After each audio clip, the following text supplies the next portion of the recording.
Hello বন্ধুরা, welcome my YouTube channel Bhagwati funny. তা তোমরা কেমন আছো? আশা করি খুব ভালো আছো। আমি খুবই খুবই খুবই ভালো আছি, বিন্দাস আছি। তা তোমাদের সাথে ছোট একটা আবার ব্লগ নিয়ে এসে গেছি। তা আজকের ব্লগটা হচ্ছে একটা রান্নার রেসিপি রুই মাছ দিয়ে, আলু দিয়ে, ক্ষীরা দিয়ে। তা এটা আমি কোনোদিন অবশ্য রান্না করিনি, তাই এটা মন থেকে ভেবে নিয়েছি এইভাবে ভেবে রান্না করব। তো চলো তাহলে আমি সবজিগুলো কেটে নিই, তোমাদেরকে দেখাই। তো এই যে দুটো ক্ষীরা আর দুটো আলু, আর এই যে হচ্ছে মাছে এখন নুন হলুদ মাখাইনি, নুন হলুদ মাখিয়ে তোমাদেরকে দেখাবো। তাহলে চলো শুরু করা যাক, সবজিগুলো কেটে রেডি করে নিই। তো ক্ষীরাটাকে এইভাবে কেটে এইভাবে করে ঘষে তার ভেতরে কোন কোন ক্ষীরা যদি তিতকুড়ি থাকে, তিতকুড়িগুলো বেরিয়ে যাবে। ঠিক আছে, এইভাবে ঘষে ফেনা বেরিয়ে যাবে। দেখবে একটা ফেনা, একটা কসকস চিটচিট, এই যে এইভাবে করে বেরিয়ে যাবে। ঠিক আছে, এই যে ভিতরের অংশগুলো কেটে বাদ দিয়ে দিতে হবে, এর ভেতরের অংশগুলো। এই যে বন্ধুরা, আমি আলু আর ওই যে ক্ষীরাগুলো কেটে নিয়েছি, এই যে। ঠিক আছে, ক্ষীরা ছাড়ানোর সময় ভেতরে বুকগুলো ফেলে দিও। আলু আর এগুলো এখন ধুইনি, ধোবো। এগুলো কেটে নিয়েছি। আর এই যে আমার মশলা, টমেটো কুচি, পেঁয়াজ কুচি, আর এটা হচ্ছে এই যে আদা রসুন আর জিরে। দেখতে পাচ্ছ আদা রসুন, এই যে আদা রসুন আর জিরে। চলো তাহলে এবারে বেটে নিই। বেটে নিই তাহলে।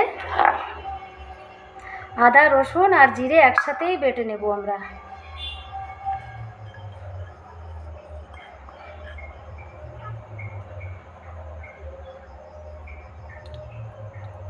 আমি শিলে বাটা ঘষা সবই করি, আমার শিলে বেটে রান্না করে খেতে আমার কাছে সেই স্বাদ লাগে।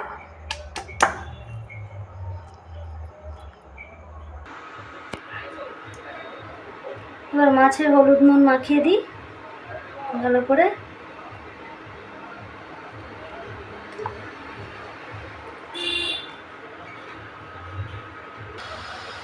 চলো এবার বন্ধু মাছগুলো তাহলে ভেজে নিই তাড়াতাড়ি, ঝটপট করে, দেরি করা যাবে না।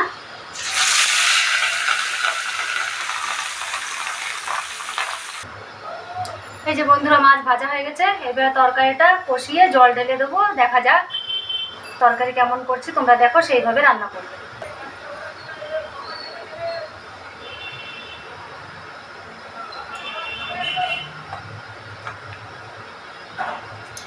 জিরে দিয়ে দিলাম, পেঁয়াজ কুচি দিয়ে দেবো,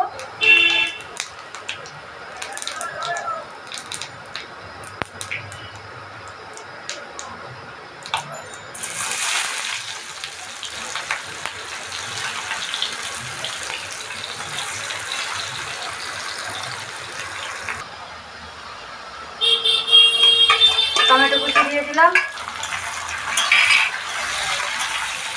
এটাকে ভালো করে মেল্ট করতে হবে, এটাকে নেড়ে ভালো করে মেল্ট করতে হবে। টমেটো পুরো মেল্ট হয়ে যাবে।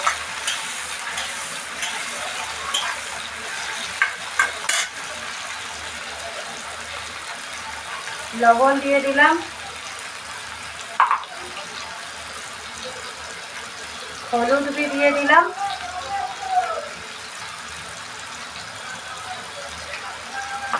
আবার নাড়তে হবে এটাকে ভালো করে।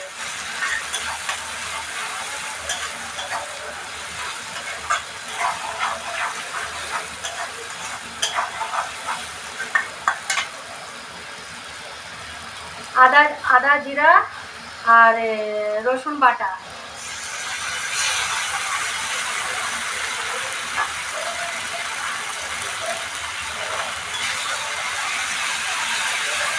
ভালো করে এটাকে নাড়তে হবে, ভালো করে ভাজতে হবে।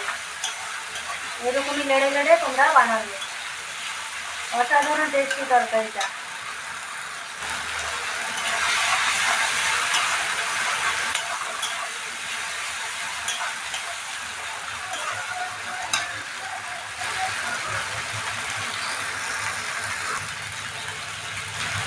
লঙ্কার গুঁড়ো দিয়ে দিলাম 1 চামচ, কাশ্মীর গুঁড়ো লঙ্কা দিয়ে দিলাম অল্প কালার হওয়ার জন্য।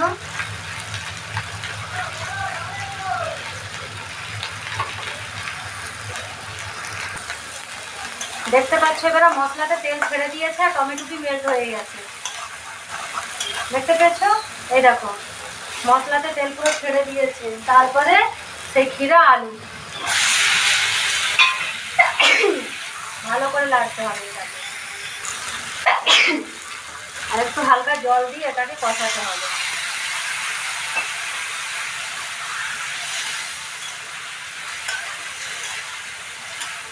এটাকে তারপরে ঢাকিয়ে দেবো। দেখেছো এবার সবজিগুলো কি কষানো হয়ে গেছে, কারণ তেল ছেড়ে দিয়েছে। জল যে দিয়েছিলাম সে জল শুকিয়ে দিয়ে তেল ছেড়ে দিয়েছে সবজিতে। মশলা লেগে যাচ্ছে, ভাজা হয়ে গেছে তার মানে। ঠিক আছে, ভালো করে কষানো হয়ে গেল। সবজিতে জল দিয়ে কষানোর পরে জল শুকিয়ে যখন তেল ছেড়ে দেবে ভাববে যে কষানো হয়ে গেছে। তাহলে চলো জল দিয়ে ঢাকিয়ে দিই। এই জল দিয়ে দিয়েছি, এবার ঢাকিয়ে দেবো। ঠিক আছে, এই যে এবার ফুটে গেছে। এবার মাছ দিয়ে আবার ঢাকিয়ে দেবো। এই যে মাছ দিয়ে আবার ঢাকিয়ে দেবো। চলো এবারে তরকারিটা ঢাকিয়েছিলাম, এখন ঢাকা করলাম। চলো দেখা যাক আলু সিদ্ধ হয়ে গেছে কিনা।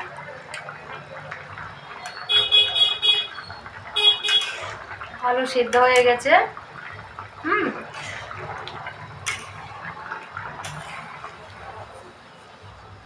তরকারিটা কালার দেখেছো কত সুন্দর কালার। তরকারি আমার হয়ে গেছে, আলু বি সিদ্ধ হয়ে গেছে। আলু বি 2-4টে ভেঙে দিয়েছি। তরকারিটা কালার শুধু